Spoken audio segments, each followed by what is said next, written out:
Niasa Andriamamizafy tsy tokony onona amin'ny tatitra fotsiny ny FFKM fa mila mandray andraikitra.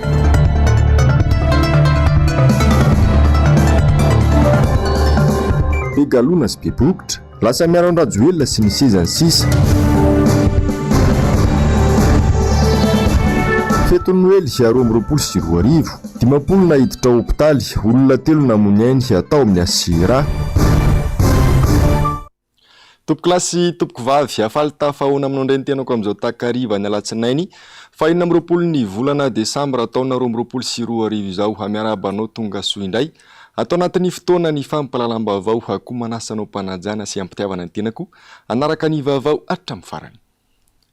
Pejy politika avy hatrany ano isataratsika ny fampalalam-baovao, afatra mafonja ho an'ny mpitondra ankehitriny no nilazan'ny FFKM fa mila mijery ny laharam-pahamehana sy ireo asa tena maika ho an'ny vahoaka ny mpitondra. Fandroany mantsy izay ano ny antso sy ny teny izany ny FFKM, mitaiky andraikitra kosa izao hazava misy izao fa tsy tokony hijanona ho fanambarana fotsiny ihany, ho ny mpandinika raharaham-pirenena ny Dr Ignace Randriamamizafy ny Tsiprian zay. Tsy vao androany no nanao fanambarana sy ny sintona lakolosy ho an'ny mpitondra ankehitriny Ray aman-dreny eo anivon'ny FFKM. Saingy be marenina no avalony ireo mpitondra izany. Io no nambarany Dr Ignace Randriamamizafy androany. Raha niresaka momba ny fanambarana nandritra ny 4 Krismasy izay nataon'izy ireo. Ho an'ity mpandinika raharaham-pirenena ity, dia mila fandraisana andraikitra mafonja avy amin'ny FFKM ny zava-misy eto amin'ny firenena izao, fa tsy nionona amin'ny fanambarana fotsiny ihany. Andraindray le izy lasa hoe fazarana ve le manao afatra rehefa farantaona iny aloha maray mandrina anazy dia manafatra ny zanany izy zany misy an'ity tokony atao hoe jereo ny laram-pahamehana ka ny laram-pahamehana ny mitondra dia manao fotodrafitra samalazany manara-penitra io fa ny laram-pahamehana avoaka zany iny ohatra PPN zao ny nakatra dolo ny vidim-bary zany laram-pahamehana vahoaka dia raha irahanao zany ny mpitondra sy mijery zay ve le teneny FFKM sa zavatra ohatran'izany ka manay ihany aho raha ny afatra nataony Ray aman-dreny FFKM mety ho ranona lemboangany iny tapitra ny taona dia samy miala indray dia hoitandray ny toeny amin'ny taona ho avy. Isan'ny olana ho an'ny FFKM ankehitriny io hoy ity mpanao politika ity, ny fitsabany ampahany tamin'izy ireo lalina tamin'ny fanonganam-panjakana ny taona 2024 izay tsy nankatoavy ny ireo sehatra iraisam-pirenena ary voarara ny lalàna velona eto amin'ny firenena. Betsaka ihany zay resaka raiko zay ifampiresaka fa manao resaky ny mona sy ny marenina neto ary manahira anako dia le mpitondrantsika zany misy nareo mpanao gazety ny teny zany hoe tsy mahay maka lesona. Dia za ndray izao ny teniko hoe tsy hoe tsy mahay maka lesona izy fa lay lesona ho alainy mihitsy ny tsy fantany. Lay lesona ho alainy mihitsy zany ny tsy fantany hoe inona le izy. Dia tratra ohatran'io foana le firenena ka rehefa voatran'io le fitantanana le firenena dia le vahoaka foana mizaka ny tseran'ny ainy iny e. Dia eo niakatra teo indray mividim-piainana dia asa moa inona natao mpitondra zany fa samy mialy alohantsika eny dia mba ivavahana foana rengatana amin'Andriamanitra Renanary mba hitondra soso fanambinana ho antsika ny taona vaovao fa raha ny fandehan-javatra amin'izao aloha tsy dia nanana fanantenana ny hoe voaran'ny Madagasikara zany amin'ny taona ho avy io manomboka tsy toteny intsony Ray aman-dreny FFKM mety Madagasikara satria miditra sy mivoaka amina politika zany le izy. Tsy fantatra tsony hoe le Ray aman-dreny FFKM matia iza marina no arahany neutre ve izy sa pomba mpanao politika anankiray raha raisiko fotsiny zao ny zavatra tamin'ny 2009 Ray aman-dreny be tao anatin'ny FFKM mange no impliqué tanatin'ny reny. No mafisy Dr Ignace Randriamamizafy hatrany fa mitaky asa maika avy amin'ny FFKM izo zava-misy mahazo ny vahoaka malagasy izao satria efa loza mianatra amin'ny firenena. Fanana fotoana olona maro any fanambarana politika nataona manamboninaitra eto amintsika anisan'ny mpanao izay akabary politika izay ny sekretera-panjakana miadidina ny zandarmeri-pirenena ary vao tamin'izo malasa teo ny ministra ny fiarova-pirenena mihitsy no nilaza fa mijoro ao arian'ny filohan'ny repoblika ny foloalinda malagasy mampana ny fanambarana tahaka ireny ho ny mpandrindra nasionaly ny antokotiko Madagasikara satria ho an'ny tandrazana no ijoroan'ny filoalinda fa tsy hanompo hatsangan'olona Asinandria amina Lasitoky Ramallah. Mijoro aorian'ny filoham-pirenena ny filohan-da malagasy ka mampitandrina ireo izay mitady ampisavorivoro eto Madagasikara. Izay ny fanambarany minisitry ny fiarovam-pirenena ny zoma lasa teo.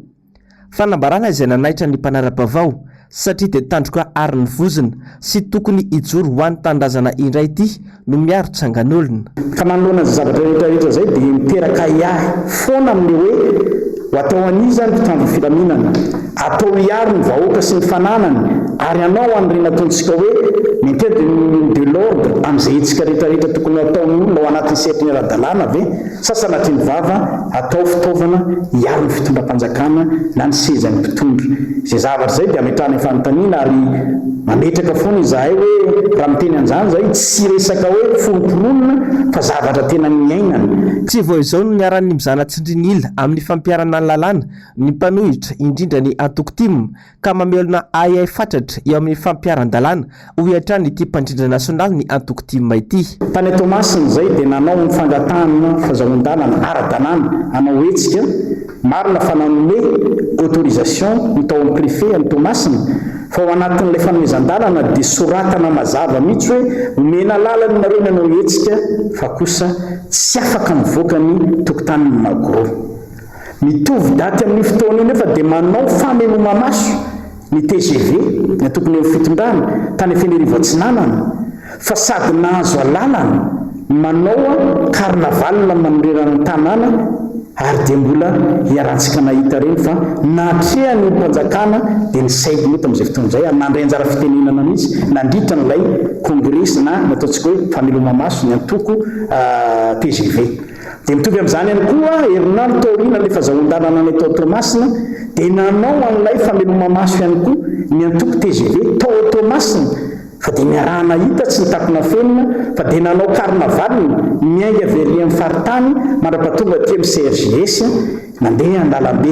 Izay rehetrarehetra zay nitarafanainy hoe fa iza ny ambonin'ny lalàna iza ny ambanin'ny lalàna, izany hoe misy ilay mizana tsindrimina na le traitement inégalitaire foana eo amin'ny fampiarana ny lalàna ary isan'ny tompona andraikitra ao anatin'izany moa araka ny sanao teo ny mpitandron'ny filaminana na ny OMC izay manaraka ny baiko avoaka ny préfet. Nanatanteraka jeritodika tamin'ny asa vita moa ny Antokotimo androany ka hita fa taona fahombiazana ho azy ireo ny taona 2024 ary tsy nasakana azy ireo ihany koa ny fanakatsakana sy ny raha matahora niseho tamin'ny endrika maro isan-karazany.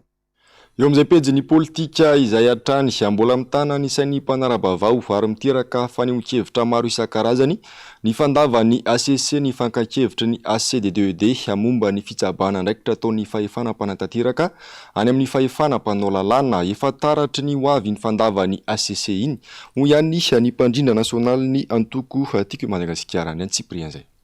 Efa hita manangasanga sady ilay tena nahafantarana an'ia Jean-Éric Rakotoarisoa filohan'ny fitsarana avy momba lalam-panorenana teo aloha ilay hoe azo raisina fa tsy mitombona. Izao indray dia efa mandimby io fomba fiasa sy fomba famaliny teo aloha indray ingia Florent Rakotoarisoa filohan'ny fitsarana avy momba lalam-panorenana ankehitriny raha namaly ny fangatahana fakan-kevitra nataon'ny HCDDED momba ny fitsabana andraikitra nataon'ny fahefanam-panatanteraka tao amin'ny anteny meram-pirenena. Efa niarana hita nefa io fitsabana andraikitra io kanefa sany HCC manday izany. Taratry ny mety ho fomba fiasan'izy ireo amin'ny fifidianana filoham-pirenena ho avy ho hiatrany ny mpandrindra nasionaly ny Antokotimo io fomba famaly io. Ny zavatra atahorana ary tena metrahana iahy tao aorian'ireny fanapahan-kevitra ireny dia tsara patsahivona fa na ny CENI na ny ACC dia anisan'ireo androm-panjakana mbola metrahany vahoaka malagasy iahy maro raha tsy resaka fotsiny mikasika momba ny fifidianana antsika, izany hoe mbola ao anatin'le vanim-potoana manao mialatsiny amin'ny teny vahiny amin'ny hoe reconquête de confiance ireo entité anankiroa ireo ka manoloana an'ireny zavatra niseho reny zany ho an'ilay mpanara-baovao tsy miditra ao anatin'ny olona lazaiko teo amin'ny pitipitso miaraky ny lalàna fa dia mbola efa mananotana sy mamofo sady alay fomba fiasan'ny ACC teo aloha amin'le hoe azo raisina fa tsy mitombona ny zavatra mitranga ka manasa saina sady ny hoe ohatrohatran'izany dia mitaratra ny zavatra hitranga ara-pitso mandritry ny resaka fifidianana amin'ny taona 2024. Toy ny raharaha fitsopaha-pitokisan'io dia mbola tsy mifarana hatreo ka andrasan'ny mpanara-bavao ny mety ho toyny izany. fa tsy nisy izay tsy nitaraina vokatry ny fahasairanana sy ny fidanga ny vidim-piainana misy amin'izao fotoana izao. Ny olom-pirenena hita taratra tamin'ny fiatrehana sy ny fankalazana ny fetin'ny krismasy teo izany ho an'ny mpony Mahajanga faritra Iboeny tsy nisy mihitsy ny hafanomanana ny atrehana ity fety ity vokatry ny tsy fisina sy ny tsy fampian'ny eo ampelantanana MBS Mady. Amin'izao fankalazana ny fety izao dia hita taratra ary tsy takona fena ny fahasairanana misy eo amin'ny vahoaka malagasy. Hita fa tena sahirana ary miady ny fahasarotany vidim-piainana tokoa ny malagasy amin'izao fotoana. Na dia akatoko ny fety aza dia tsy afaka ny hanao ny fanomanana be satria ny anina an'io tadiavina an'io. Karakarana ny fety aloha zao mafy dia mafy amin'ny malagasy satria ny antony eo amin'ny resaka ara-bola zany ny orinasa tsisy, ny vahoaka mosary, nefa mipalemana tsy mitamina, tsisy levona, zany tena miakarobe. Mafy amin'ny malagasy re, mafy tena mafy amin'ny malagasy zao feto aby zao. 2020 zany mba hoe mafimafy, 2021 mba hoe mba moramora. Ohatra miasa miakatra ihany dia tsy fantatra hoe hoaiza raha tsy lehibe. Efa iarahana hita tokoa ny fahasahiranana misy raha amin'izao fotoana no jerena. Ny fety manokana no asiana resaka dia miakabidy avokoa ny akoho amam-borona eny an-tsena eny. Zara raha mahalafo ny mpivarotra ao anatin'izany, mihitsika tanteraka ny entana amidy.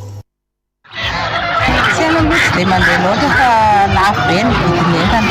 Isa zao 400 000 farany desy, 350 eton'ny 300 000 250 farany ambany.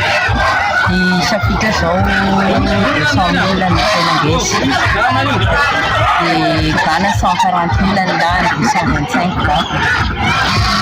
Dasy, ny tokotovary 140 000 225 000. Tsapa ary hita fa tena miaina ao anatin'ny fahantrana lala tokoa ny malagasy amin'izao fotoana. Tsy afaka miaina toy ny taloha intsony noho izay jaly misy izay. Roviana tokoa vao mba hiverina hiaina sy hilamina toy ny fiainan'ny malagasy taloha ny fiainandra malagasy amin'izao. Fa vita iny ny fankalazana ny fetony Noely sy somebiseby indray ny rehetra hiatrika ny faran'ny taona sy ny fitsenana ny taona vaovao 2024 samy manana ny fomba fiatrehana izany ny rehetra ary manomana teti-bola mihoatra amin'ny andavanandro. Ando miaratina sy tahirinena. Dimy andro sisa dia hifarana ity taona 2024 ity, taona mafy indrindra ho an'ny malagasy. Ny sedra olana maro lafo tao anatin'izany ny sarababem-bahoaka, vagivavatra amin'ireo mpikarakara lanonana samihafa rehefa fety tahaka izao.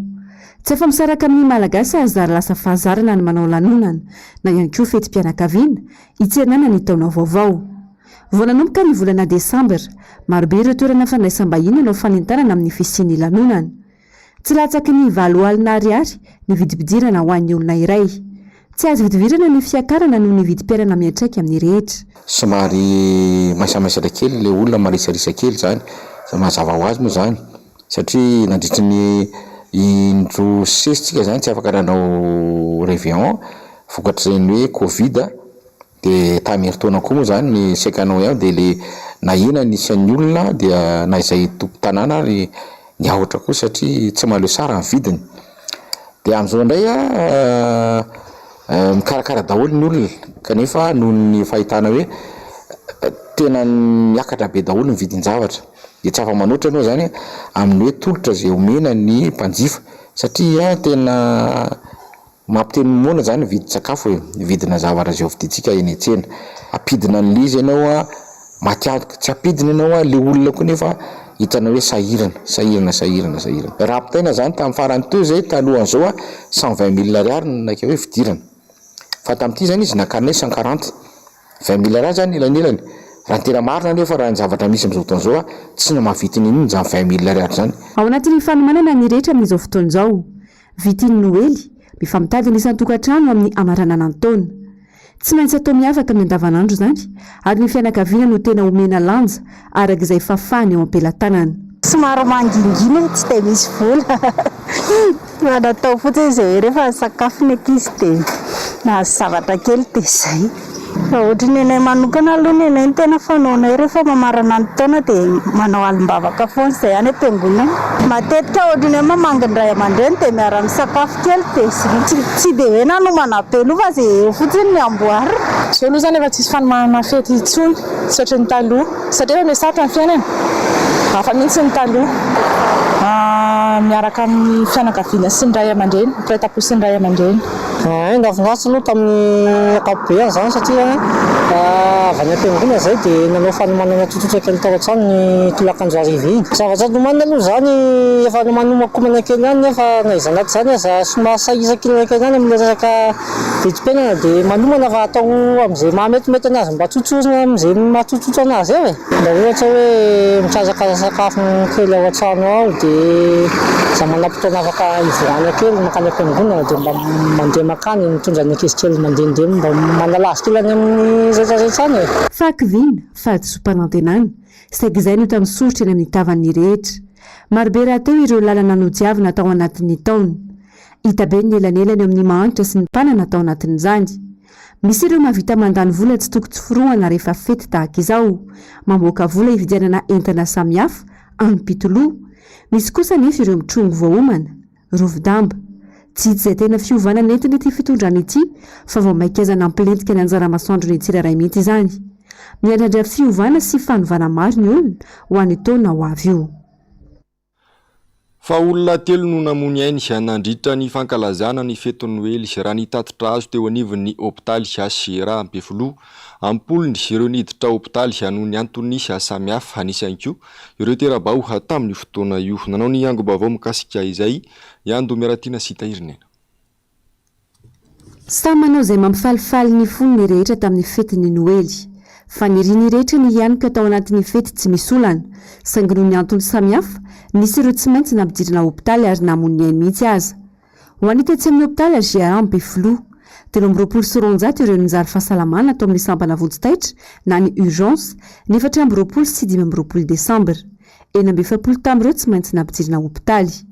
570 ireo loza nateraky ny tsy fitandremana, 7 lozam-pifamoivoizana, loza tao an-trano 30, lozam-perinasa 4, olona 2 maty.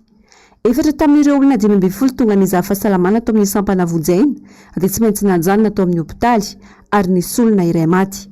Ny fisotroana tao kabe loatra sy ny fanampoizinana ara-tsakafo no nisy ankoatra ireo aretina mpiseho matetika. Tao amin'ny sampana vonjaina kosa nizary fahasalamana 5 niditra hôpitaly 4 nandalo 5. Ireo niditra teto amin'ny hôpitaly no ny antony fisotroana ny zava-pisotro misy alkôla lehilahy anaky 4 no vehivavy anaky 2. Ireo saika mony tena indray kosa nandritra ny titony tsy nisy hoarina tamin'ny heritaona izy anaky 2.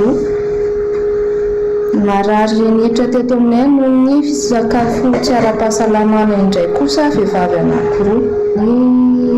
Niditra teto aminay no ny antony AVC na hoe ny fahatapahan-lalandrà anaky 3, ray lehilahy 2 vehivavy. Ny maty ray vehivavy lehilahy anaky 2 izay maty azy. Nateo azy izany, misy ireo nahazo fahasoavana tamin'ny andro Noely. Isan'izany ity renim-pianakaviana ity. Zanany voalohany teraka tao Befelantanana ny Sasakalina Itsanta Valim-bavaka. Zazavavy 3 kilao mahery. Efa nomanina mialoha ny anarany saingy tsy nampozina naterana tamin'io andro io. Tao anatin'ny fifaliana tanteraka ao nandraisany iray aman-dreny azy. Fatiko narateraka amin'ny mpamonjy, nandiversera amin'ny mpamonjy dia faty. Tamin'ny 25 alina to 25 Desambra 3 kilo 99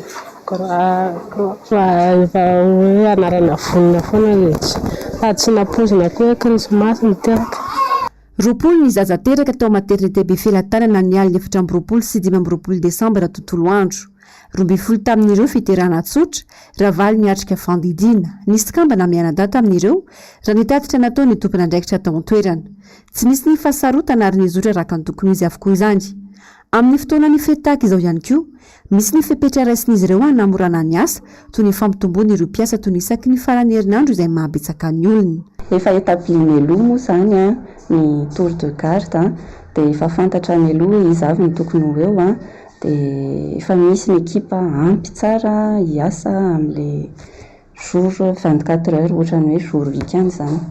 Du coup efa fantatra foana hoe rehefa weekend mitovy amin'ny jour férié dia ohatr'izao ny isa atao. Dia du coup ampy tsara aloha ny isan'ny mpitsabo. Tsy nahitana olana manokana aloha raha tamin'ny 25 iny. Raha nitatitra avy amin'ny polisy-pirenena ny alina 4 ifony 15 desambra 2024 ateto amin'ny faritra Analamanga kosa. Misy asivy nitrangana lozam-pifamoivoizana avy eo amin'ny BAC na ny bureau des accidents de la circulation ka iray amin'ireo namoizana ain'olona iray raha misa 4 naratra. Ankoatra izay, 4 nilozana ny mbanjavatra ka 2 loza-tsotra ny 3 fahamamony eo am-pamiliana fiara. Misy 450 ireo olona voasambotra noho ny asa ratsy isan-karazany toy ny alatra miaro herisetra, fampiasana basy, alatra miaro herisetra, nampiasana antsy, alatra miaro vakitrano, resaka fanendahana, alatra tsotra, fivarotana sy fidiroana zava-mahadomelina, olona mamo an-dalambe.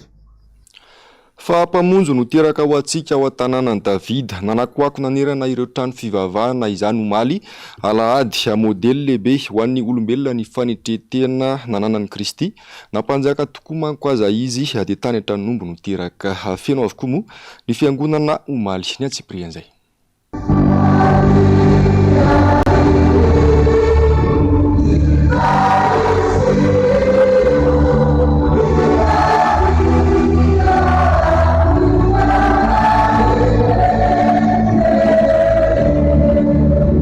Fotoan-dehibe ho an'ny fiainana maha-kristiana ny krismasy, fotoana naterahany mpamonjy ary mbola ahaterahany indray aty-po ny kristiana tsirairay. Mifalia amin'ny krismasy fa aza resy ny krizy mafy hoy ny filohan'ny FJKM ny mpitandrana irako Andriamasoa Mami raha ny araba ireo mpino kristiana amin'izao Noely 2024 izao. Nambarany fa Jesosy Kristy no mila jerena satria Andriamanitra tonga olombelona izy miara-monina amintsika. Noho izany tsy ho adin'Andriamanitra isika na toy inona olam-piainana mianjady amintsika. Ny antony kristiana ity iray aman-dreny iantso sy ivavaka amin'ny Jesosy ary anasan'ny tompo hiditra ao am-po sy eo amin'ny fiainan'ny tsirairay.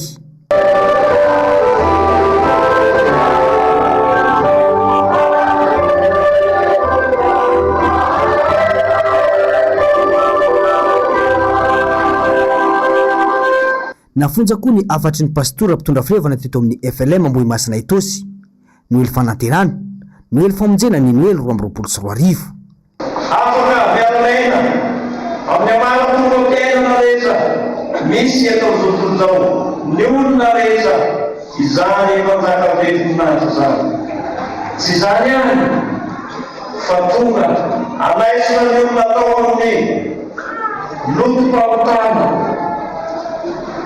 ka akehitriny dia tonga eto amin'izao tontolo zao izy arak'izay tontolon'ny zao mamparabatisa hoe ino ny zanak'Andriamanitra izay manaisina ny fahotana zao tontolo zao. Tonga anafaka ny olona rehetra amin'ny fahotana na ny biby na ny voavy dia nandray ny famonjenako tamin'ny rahan'ity pamonjy sy mpanavitra ity. Ho anio dia hiara-mona aminao izika ampansody aho izany ny mpanjaka mahagaga izany. Amin'ny mahafotoan-dehibe azy dia saika ipokolona avokoa ireo tranon'Andriamanitra omaly. Nisy ny fandaminana manokana ho an'ireo tsy tafiditra tao am-piangonana fa tavela teny andavarangana na teny atokotany dia ny fampitana mivantana tamin'ny lalan'ny fahitalavitra. Amin'ny mahafety lehibe ho an'ny fiangonana azy dia nisy ny firaisana latabatra amin'ny tompo ho an'ireo mpino loterana. Nanankoako ny hira fiderana ho fankasitranan'Andriamanitra izay naneraka ny zanany ho tonga lova tetỳ an-tany mba hitondra famonjena ho antsika zanak'olombelona. Fa miantso ny ambaratonga-pahefana amin'ny sehatra rehetra mba hijery akaiky ny fanabeazana ny taranaka ny fiombonam-ben'ny eveka eto Madagasikara. Ho an'ny firalahiana, ho an'ny fiadanana amin'ny taranaka manaraka dia tsy azo atao foana, tsy azo atao atsirambina fa tena zava-dehibe loatra ny fanabeazana ny zaza. Maro loatra ireo miaina fijaliana anaty fahanginana fijaliana amin'ny lafiny maro hoy Papa François amin'ny 4 taony amin'izao hakatoko ny taom-baovao izao tsy hisy ny firalahiana sy ny fiadanana raha tsy lasa angady hamokatra sy hamelona ny basy izay mamono. Eo amin'ny pejin'ny fahasalamana kosa indray marary iray no namony ainy araiky amin'ny 50 ny tranga vaovao vao marina fa mitondra ny tsimikaretana Covid-19 teo anelanelana ny 17 hatramin'ny 13 Desambra lasa teo 5 teto Analamanga 10 tao Matsiatra Ambony 4 tao Vakinakaratra iray atao amin'ny faritra Antsinanana ary iray tao Anosy. Mbola mitoetra eto amintsika araka izany ny valanaretana Covid-19 ka ahitana trany isika rehetra hanaja toy ny Anakandriamaso ny sakana ara-pahasalamana. Eo amin'ny vavaony sosialy kosa indray isan'ireo faritra anjakan'ny tsy fandriampahalemana mandavataona ny distrika ny Benenitra iny. Nambaran'ny solombavambahoaka voafidy atao amin'ity distrika ity fa tsy tazana ny fandraisana andraikitra ataon'ny fanjakana manoloana ny fahavoazam-bahoaka amin'izay ka antony hanaovany antso nandritra ny fifampiresany tamin'ny mpanao gazety. Azery Manimenjanahary Toky Ramala. Ny fanjakana mihitsy no fototra voalohany mampisy ny tsy fandriam-pahalemana eto amin'ny firenena. Io no nambarany ny solombavambahoaka voafidy tao amin'ny distrikany Benenitra raha niresaka ny tsy fandriam-pahalemana izay manjaka ao amin'ity distrika ity. Eo ny fahantram-bahoaka saingy ny olana lehibe hoy izy dia ny tsy fandraisana andraikitra ataon'ny mpitondra amin'ity resaka tsy fandriam-pahalemana ity. Alatromby, alatra voabaso, alabotry ary fanafiandalo izay tonga hatrany amin'ny famonoana olona samy hita ao an-toerana avokoa. Tsy misy mihitsy ny etsika ataon'ny fanjakana iady amin'ireo kanefa anymponiny mandry tsy lavolo tanteraka ankehitriny. Ny tsy fandriam-pahalemana misy any amin'ny faritra tsy mandrefana ary mampalahelo dia ny halatra varirana. Ny faharoa fanapahana vozo, fanapahana loha zay tsy fantatra hoe atao inona eo ary avy amin'izany. Ary ny fahatelo halatra maso akoatry ny halatra omby. Zay zany. Taloha tsy nampilamina ny faritra tsy mandrefana nampalaza dia ny halatrombo zany. Fa mihenahena ny halatrombo raha oharina amin'ny halatra maso, halatra varira ary fanapahana vozo. Dia samy miara mametraka fanontaniana tsika hoe avy aiza io, inona ny mahatonga an'io, sa manongo ny tsy fisian'asa, sa manongo ny fisian'ny kere. Ary saika misy ny tratrany. Ka eto zany mampametra mpanontaniana hoe mpitondra fanjakana misy fitondrana ve eto. Tompona andraikitra voalohany amin'ny fiarovana ny vahoaka malagasy rehetra ny mpitondra fanjakana. Dia izany tsy azo adino zay. Ka ny fitenenako eto tsy sanatria manafabaraka fanjakana fa miteny ny zava-misy. Ka tsy mahagaga raha maheno nareo mpanao gazety hoe miparitaka le basy za koa manamarina zany zao tsy nahita fa ekeko ho marina zany. Matoa miteny mateto misy kalakiko niko tratra tary zao ta tsy zao nahita maso fa zavatra henona hoe député mamaritra bala nareo naheno zay fa tsy Théophile azo ekenao marina zany zay le business zay tsy mampandrosa le Madagasikara ny madinika ihany nina ny fatiny. Sary antsirambina ny tantsaha any ambanivohitra tsy misy ny fijerena manokana azy ireo. Ny fanjakana raha teo tsy manam-piniavana anampy ny tantsaha zay 5.20 isanjato ny malagasy. Raha tena hampandrosan'ny Madagasikara tsika malaza hoe tsika tsy tokony hanafatra vary avy amin'ny ivelany. Tokony hitodika ny fitondram-panjakana amin'ny sehatry ny fambolena zany. Zay Benenitra tena iangarana tsy mahazo masomboly, tsy mahazo fanamboarana barazy, tsy mahazo zezika nefa mamokatra ihany. Ka raha antiako tenena zany io zany tokony hojerena fa mahatonga ny tanora lasa mijabatra tsy tokony hijabahany. Adino koa aza fa nitolapaty koa misy fangalarana tolapaty. Atao inona moa reo? Dia fitiavam-bola tahaky ninona, harena tahaky ninona, hampiadana fianakaviana ahoana ny maty no zimbazimbaina zany. ka antsoavo ataoko zany a mba tokony hitodika amin'ny tambanivohitra zany ny fitondram-patsakana mba hiarovana an'ireo zavatra tenenitsika. Na dia eo azany mpitandro ny filaminana dia ava olana napetraka ho an'ny mponina ao amin'ny distrikany Benenitra ny Dinabe no mafisiny fa io ihany no ahafahana feny tsy fandriam-pahalemana any amin'ny faritra toa an'ity distrikany Benenitra ity. Iverenantsika kely ny vavaony politika sy ny manodidina ny fifidianana efa mivoaka ny didim-panjakana milaza fa hitarina hatrany amin'ny isa 1 janoary izao ny fehim-potoana anavozana ny lisam-pifidianana eto amintsika. Mbola betsaka ny olom-pirenena no tsy tafiditra amin'izany raha ny fanadihadiana tao. Isany antony izany ny fahasahiranan'ny mponina amin'ny asa fivelomany sy asa mitady izay ho arapaka amin'ny andavanandro. Azero Mainomenjanahary manofo Randriamala. Tsy mbola antsasaky ny mpifidy akory no tafiditra ao anatin'ny lisam-pifidianana ho an'ny komina Talatamaty izay rafetina fokotany 12 hatramin'izao. 3 volana latsaka nanaovana ny fanavozana ny lisam-pifidianana izao. Namarany sekretera jeneraly ny komina raha tafaresaka taminay fa isan'ny olana ny fivoahan'ny olona maraina ny trano fonena ny mamonjy asa ka tsy mody ratsy alina. Noho izany betsaka ireo tokantrano tsy tratran'ireo mpanisa mpifidy. Any amin'ny manodidina ny 500 isanjato any eto raha eto amin'ny commune atsika. Ny olana fotsiny hitanareo moa eto le be orinasa afakaba sy société hafa dia ny ankabeazan'ny olona koa miasa amin'izy ireny dia izay somary manahirankirina le manenjika azy any an-trano dia amin'izao fotoana izao zany zareo ireny no mahatonga an'le lista tsy mbola tena feno tanteraka satria miandry ny fahatongavany any amin'ny bureau-pokotany zany ny mpanisa dia any amin'ny bureau-pokotany izy ireo miangaviana mba hanao ny fanisany zany mba mandalo any. Misy any moa ny tonga fa tsirairay tsy dia be loatra le tonga amin'izay. Any Antotanisa aloha amin'izao any amin'ny Eninalina aloha raha nisan'ny mponina amin'ny ankapobeny. Ny fifandraisana aloha mandeha tsara satria izay moa eto mivory matetika ao anatin'le SLC dia zareo membre d'office ny SLC dia mandeha tsara aloha ny fifandraisana hatramin'izao.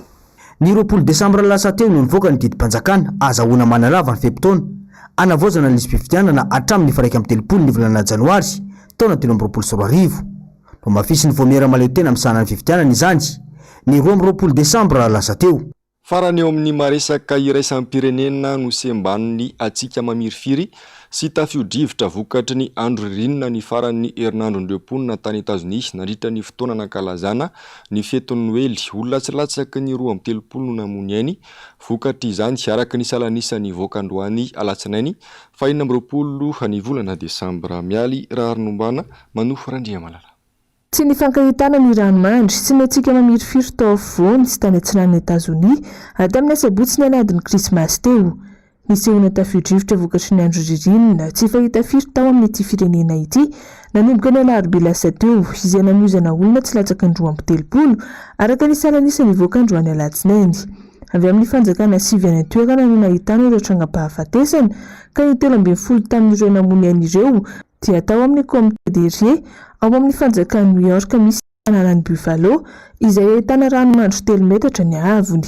Ny loharanom-baovao an-trano no nahafantarana afa nisy tamin'ireo niarambona ireo no maty tao anaty fiara tao ihany koa anefa ireo namony eny teny an-dalana teo afovoan'ny ranomandry. Mbola manatrangam-pahafatesana hafa ny tompona andraikitra any an-toerana ary raha mitoy ny zava-misy efa nisy ny fandrarana ny fivezivezena tao amin'ity faritra ity ny zoma teo saingy olona njatony no hita tafahitsoka tao anaty fiarany.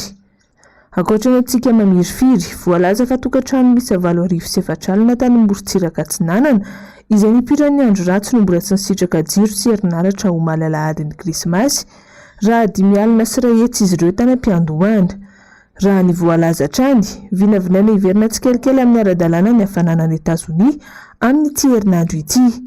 Nisy ihany koa ny fepetra noraisina toy ny fanokafana trano fialofana ao amin'ireo tanan-dehibe any Amerika toy ny ao a Chicago sy Denver andraisana ireo olona sahirana ahafahana izy ireo miaro tena amin'ny loza mety ateraky ny atsika. Tapitra teo ary ny fampalalam-baovao tompoko lahy sy tompoko vavy amankasitraka anao Nanaraka izany hatramin'ny farany tony mazatra dia ny fandarana ahoana marina ny Global News ary ny fandarana dinika no arainao avy hatrany aorian'izao fampahalalam-baovao izao. Aorian'izay kosa ny horonan-tsary indray miseho fa mitondra ny lohateny hoe Noël grâce à elle ny sampana fampahalalam-baovao. Manome fotoana anao amin'ny rahampitso indray avelo maro tompoko.